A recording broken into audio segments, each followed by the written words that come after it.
पाठ 14 पद परिचय। जब कोई शब्द किसी वाक्य में प्रयुक्त हो जाता है तो वह पद बन जाता है।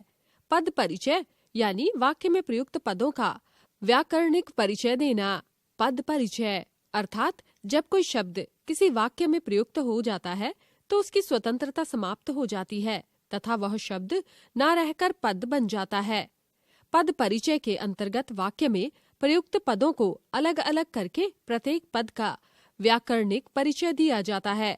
वाक्य में उन पदों की स्थिति, उनका लिंग, वचन, कारक, भेद तथा उनका अन्य पदों से संबंध स्पष्ट किया जाता है। पद परिचय देते समय निम्नलिखित बातों का विशेष ध्यान रखा जाता है। प्रत्येक पद को अलग अलग किया जाए। प्रत्येक पद का प्रकार और भेद, उपभेद बताया जाए। वाक्य के अन्य पदों से उसका संबंध बताया जाए। वाक्य में उस पद का कार्य बताया जाए। संज्ञा का पद परिचय। संज्ञा का पद परिचय देते समय निम्नलिखित बातें बतानी चाहिए।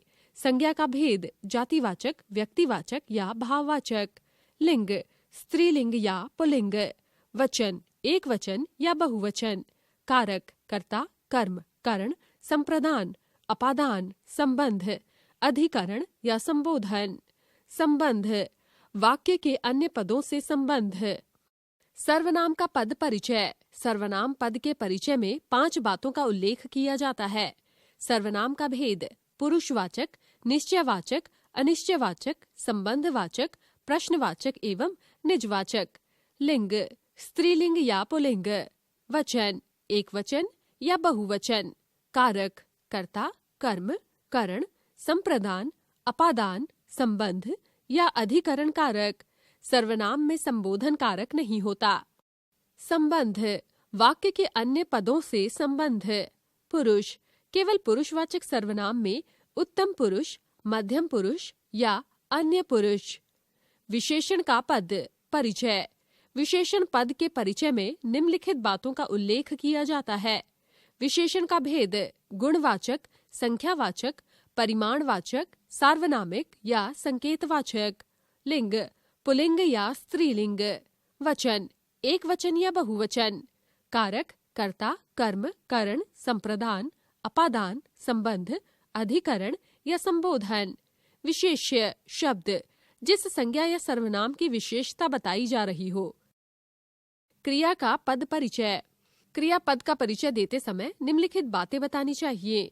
क्रिया के भेद, अकर्मक, सकर्मक, द्विकर्मक, अपूर्ण, सहायक, संयुक्त, नाम धातु, पूर्वकालिक या प्रेरणार्थक क्रिया। वाच्य, कृतवाच्य, कर्मवाच्य या भाववाच्य। लिंग, पुल्लिंग या स्त्रीलिंग। वचन, एक वचन या बहुवचन। पुरुष, उत्तम, मध्यम या अन्य पुरुष। काल, वर्तमान काल, भूतकाल या भविष्यत काल। अन्य शब्दों से संबंध। क्रिया विशेषण का पद परिचय। क्रिया विशेषण पद का परिचय देते समय निम्नलिखित बातें बतानी चाहिए। भेद, कालवाचक, स्थानवाचक, रीतिवाचक या परिमाणवाचक। जिस क्रिया की विशेषता बताएं उस क्रिया का उल्लेख। संबंध बोधक का पद परिचय। इसमें केवल 2 बातों का उल्लेख करना चाहिए। भेद, कालवाचक, स्थानवाचक, दिशावाचक, कारणवाचक, तुलनावाचक, साधनवाचक, उद्देश्यवाचक, समानतावाचक या विरोधवाचक। वह शब्द जिससे संबंध हो। समुच्चय बोधक का पद परिचय। समुच्चय बोधक का पद परिचय बताते समय निम्नलिखित बातें बतानी चाहिए। भेद, समानाधिकरण या व्याधिकरण। वह शब्द वाक्यांश या उपवाक्य जिसे जोड़ने का काम कर रहा हो। विस्मयादि बोधक का पद परिचय। विस्मयादि बोधक के परिचय में केवल यह उल्लेख किया जाता है कि अमुक पद विस्मयादि बोधक है तथा इससे कौन सा भाव व्यक्त हो रहा है। पद परिचय के उदाहरण। माधव पुस्तक पढ़ता है। माधव व्यक्तिवाचक संज्ञा, पुल्लिंग, एक वचन, कर्ता कारक, पढ़ता है, क्रिया का कर्ता। पुरुष, जातिवाचक संज्ञा, एक वचन, कर्म कारक, पढ़ता है, क्रिया का कर्म। पढ़ता है, सकर्मक क्रिया, कृतवाच्य, सामान्य वर्तमान काल। प्रथम पुरुष, एक वचन, स्त्रीलिंग, पुस्तक इसका कर्म है। वह कौन है जो अपने जीवन में संघर्ष नहीं करता? वह पुरुषवाचक सर्वनाम पुल्लिंग कर्ता कारक है क्रिया का कर्ता। जो संबंधवाचक सर्वनाम पुल्लिंग कर्ता कारक एक वचन क्रिया का कर्ता। अपने निजवाचक सर्वनाम पुल्लिंग एक वचन संबंध कारक जीवन संबंधी शब्द। वह रोज सवेरे उठता है, फिर धीरे धीरे दौड़ लगाता है। रोज कालवाचक क्रिया विशेषण उठता है क्रिया के होने के समय की विशेषता प्रकट करता है। सवेरे कालवाचक क्रिया विशेषण उठता है क्रिया के होने के समय की विशेषता बताता है। धीरे धीरे रीतिवाचक क्रिया विशेषण दौड़ लगाता है क्रिया की विशेषता बता रहा है। हमारे घर के समीप एक मंदिर है। के समीप स्थानवाचक संबंध बोधक अव्यय घर और मंदिर में संबंध स्थापित कर रहा है। कमल और अमन स्कूल गए, लेकिन अमित उन्हें वहाँ न मिला। और संयोजक समानाधिकरण समुच्चय बोधक कमल और अमन संज्ञा को मिलाता है, लेकिन विरोध सूचक समानाधिकरण समुच्चय बोधक अव्यय कमल गए तथा अमित न मिला इन दोनों वाक्यों को जोड़ता है। वाह कितना सुंदर दृश्य है। वाह विस्मयादि बोधक अव्यय प्रसन्नता का द्योतक है। हाय ये क्या हो गया? हाय विस्मयादि बोधक अव्यय दुख या शोक का द्योतक। नरेन उसे दिल्ली में मिला था। नरेन व्यक्तिवाचक संज्ञा एक वचन पुल्लिंग कर्ता कारक। उसे अन्य पुरुषवाचक सर्वनाम एक वचन कर्म कारक स्त्रीलिंग पुल्लिंग। दिल्ली व्यक्तिवाचक संज्ञा एक वचन स्त्रीलिंग अधिकरण कारक। छात्र तेज दौड़कर कक्षा में पहुँचे। छात्र जातिवाचक संज्ञा बहुवचन पुल्लिंग कर्ता कारक।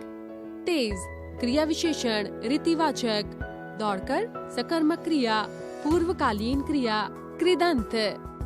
कक्षा जातिवाचक संज्ञा एक वचन कर्म कारक स्त्रीलिंग। पहुँचे सामान्य भूतकाल पुल्लिंग बहुवचन सकर्मक क्रिया। तेज भागो वरना बस छूट जाएगी। तेज अव्यय रीतिवाचक क्रिया विशेषण भागो की विशेषता। बस जातिवाचक संज्ञा एक वचन स्त्रीलिंग कर्ता कारक। दरवाजे पर कोई खड़ा है। दरवाजे जातिवाचक संज्ञा पुल्लिंग एक वचन अधिकरण कारक। कोई अनिश्चयवाचक सर्वनाम कर्म कारक एक वचन पुल्लिंग। खड़ा है अकर्मक क्रिया कृत्यवाचक वर्तमान काल पुल्लिंग एक वचन। मोहन 10वीं कक्षा में पढ़ता है। 10वीं विशेषण संख्यावाचक स्त्रीलिंग एक वचन। कक्षा में जातिवाचक संज्ञा स्त्रीलिंग एक वचन अधिकरण कारक। वह लड़का विश्वास के योग्य है। वह सार्वनामिक विशेषण एक वचन पुल्लिंग। लड़का जातिवाचक संज्ञा एक वचन पुल्लिंग। विश्वास भाववाचक संज्ञा एक वचन स्त्रीलिंग संबंध कारक। योग्य गुणवाचक विशेषण मूलावस्था स्त्रीलिंग एक वचन। राम बहुत तेज चलता है। तेज रीतिवाचक क्रिया विशेषण चलता है अकर्मक क्रिया पुल्लिंग एक वचन वर्तमान काल कृत्यवाच्य। अरे वाह तुम नृत्य सीख गए। अरे वाह हर्षबोधक अविकारी शब्द। तुम सर्वनाम मध्यम पुरुष पुल्लिंग एक वचन कर्ता कारक। नृत्य जातिवाचक संज्ञा पुल्लिंग एक वचन कर्म कारक। सीख गए सकर्मक क्रिया पुल्लिंग एक वचन कृत्यवाच्य। मैं कल बीमार था इसलिए विद्यालय नहीं गया, इसलिए समुच्चय बोधक व्यधिकरण। वह लड़का बहुत होशियार है। वह सार्वनामिक विशेषण एक वचन पुल्लिंग। लड़का जातिवाचक संज्ञा एक वचन पुल्लिंग कर्ता कारक। बहुत परिमाणवाचक विशेषण होशियार विशेषण का प्रविशेषण। होशियार गुणवाचक विशेषण पुल्लिंग एक वचन।